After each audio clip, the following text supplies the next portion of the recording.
Hello Gemini, welcome dito sa iyong bonus reading. Timeless reading po ito kahit kailan makarating sa inyo. Check natin yung mga energies, mga ganap. Sun, Moon, Rising, Venus signs or cross watchers pa man. All genders are welcome. Thank you for your presence Gemini. Bago ka man dito or matagal na sa patuloy na pagsubaybay support. And if you're new, don't forget to subscribe to my YouTube channel. Don't forget to follow sa aking official FB page, Meta Verified, Purple Tin, may blue check sa dulo. Ako rin po yung tinarkana na may blue check sa dulo. At many thanks sa lahat ng generous na hindi umaalis sa ating membership sa YouTube at subscription sa Facebook. Pati na rin yung mga super generous star senders natin, Miss Yoli Soliman, Miss Michi. Pati na rin yung ibang star senders na hindi ko memorize yung names. Pati na rin yung mga suki natin sa private reading. Private reading, dumiretso kayo, Purple Tin Official FB page. Meta Verified may blue check. Kayo ang mag-message sa akin doon. Hindi po ako nagre-reply sa mga comments. Yung mga nasa comment section, yun yung mga scammer. Okay? Pag naunang nag-chat sa inyo, in-add friend kayo, yun yung mga fake na gumagaya sa akin. Kaya ako sinasabi, kayo ang mag-PM. Make sure yung legit page ko kasi mamaya PM nyo yung mga fake na gumagaya sa akin. Basta walang check, hindi ako. Yun yung paulit-ulit ko sinasabi na kukulit nung iba, parang sirang plaka. Parang hindi pa nila alam yung mga gano'n na maraming ang scammer. Kaloka. Sabi yun, nakakapagod mag-explain ng paulit-ulit.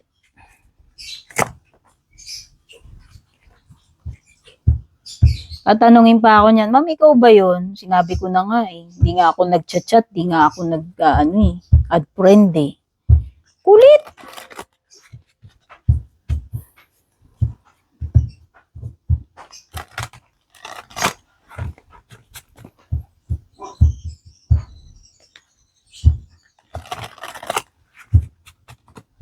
Oh, merong right card dito. Ayaw ko yan. Kaya lumitaw yan. So, hindi ko alam kung ang ibig sabihin niya ay merong gumagawa sa iyo ng mga ritual. O baka ikaw yung mahilig sa ritual, Gemini. Oo. May karma yung mga ganyan. Bahala kayo sa buhay nyo. Matatanda na kayo. Kaluluwa nyo naman yung itataya nyo dyan. Hindi ko kaluluwa yan. Okay?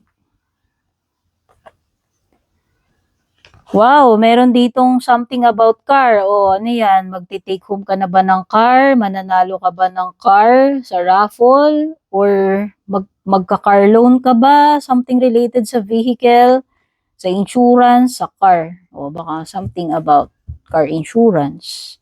Pero ano yan eh, reservation is may paglalaanan ka ng pera. Oo. Meron kang gustong bilihin, gustong ma-acquire na asset, kung ano man yan, pwedeng car. Pero pwede rin ibang bagay. Something na expensive.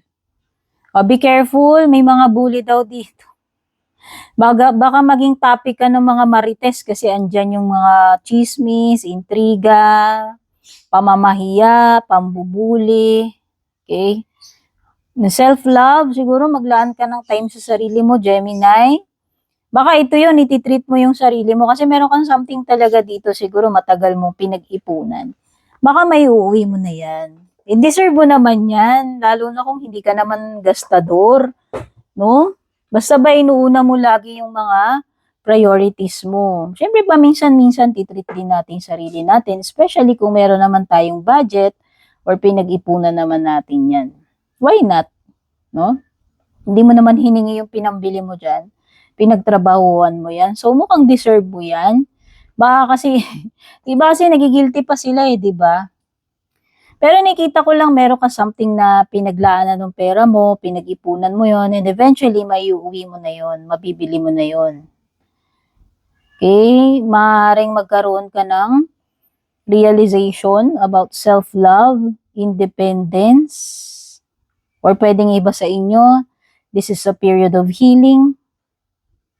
This is a period of glow up, like working on yourself. Unahin mo muna yung sarili mo. Oh, parang meron kang, you are in a work in progress din sa self card na yan na ang magfo-focus ka na lang muna sa glow up mo sa sarili mo. Personal development, okay? This time, you'll choose yourself. You'll prioritize yourself, okay? Meron kang card dito na blind. So, feeling ko lang ito, kumbaga yung sa blind spot pag nagdadrive ka. Which means, hindi mo tansyado Alam mo yun, yung pwede kang magkamali dyan, pwede kang madisgrasya dyan, may masagi ka dyan. Kasi di ba parang nangangapa ka lang, unsure ka Yan, it's a period or situation na hindi mo kalkulado kung ano yung magiging outcome. Ano yung next na pwedeng mangyari, ano yung magiging kalalabasan yan, di ba? So, unknown pa yan sa ngayon. Kumbaga nangangapa ka pa No, may vision problems Merong mga unforeseen dyan. So, ingat ka lang kasi minsan may mga papasukin ka like contract or kung ano man yan. Hindi mo alam kung ano yung pinapasok mo kasi may mga hidden.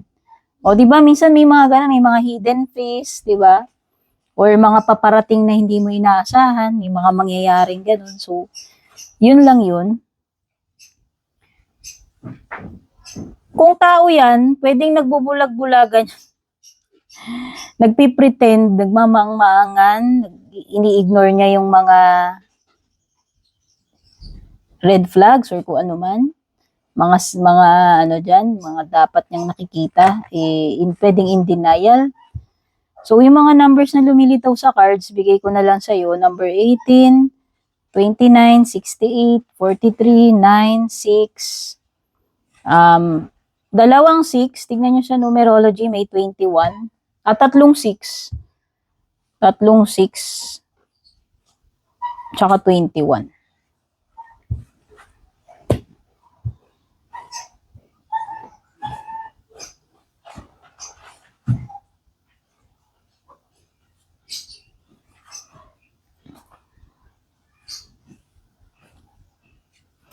Meron ditong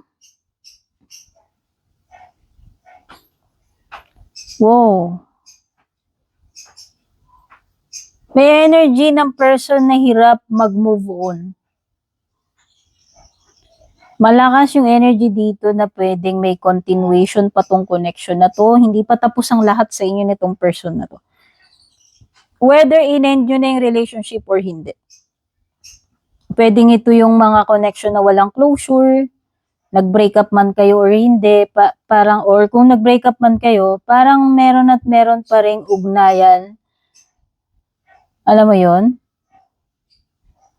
Andun pa rin yung chances na magkita pa rin kayo or magkaroon pa rin kayo na ugnayan nitong tao na to. Oo. So, nakakakita ako ng past energy dyan or ex na pwedeng bumalik. Unfinished business yan. Unfinished pa yung love story niyan kung love story. At nakikita ko itong tao na to, hindi pa siya nakamove on. Basta kung sino sa inyo yan. Hindi pa siya nakahanap actually. Meron ditong energy, whether ikaw yan, energy niya na hindi pa nakahanap ng kapalit na better. Okay? So, nakikita ko rito, Gemini, when it comes to your career, wow, so nakikita ko merong something dito na makakapagpa-inspire sa'yo. It could be an opportunity. Nakakagatin mo.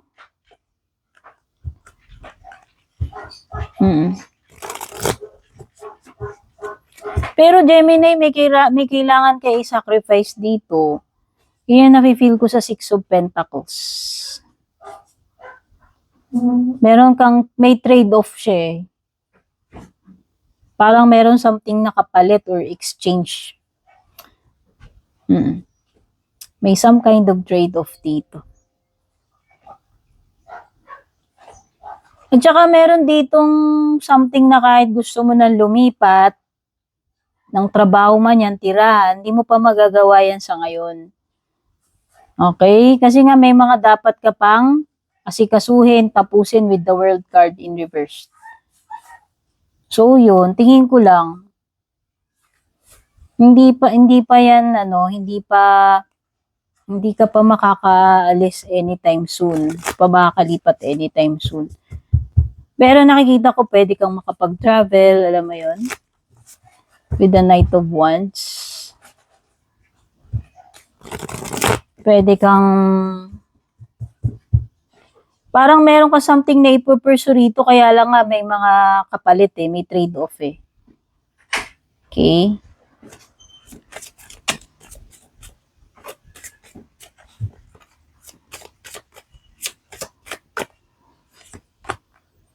You're on the right path daw. O, di ba? Ito yung path na tinatahak mo sa Knight of Wands na to, feel ko lang. Ito yung something na pinopursue mo. At mukhang nasa right track ka naman daw. So, i-continue mo lang yan kasi mukhang nasa tamang path ka. Oh, the work you put in is paying off. Oh, di ba sabi ko, pagpatuloy mo lang yung ginagawa mo, kasi magpe-pay off na yan. It's actually manifesting. It's already paying off. Pwedeng ganun. So, mukhang tama naman tong path na to ginagawa mo. So, keep on doing what you're doing. Kasi, everything will pay off. Kaya yung trade dito, yung mga sacrifices mo mukhang merong mapupuntahang maayos yan. Hindi yan masasayang for nothing lang. Taking a break will allow you to recharge. Ito yung sinasabi ko. Maglaan ka ng time sa sarili mo. Alagaan mo rin yung sarili mo. Importante rin yung Gemini. Alam ko na lahat tayo busy. Alam ko lahat tayo may obligasyon. Kailangan nating kumayod, pero hindi pwedeng all work, no play. Okay? So, take a break paminsan-minsan. It's time to do it again. Ano kaya to? May sinasabi dito sa card mo. Something na ginawa mo na before. Maybe this time, subukan mo daw uli. Gawin mo daw uli yan. Kung ano man yan. Okay? So, that's it for now. Godspeed, babush.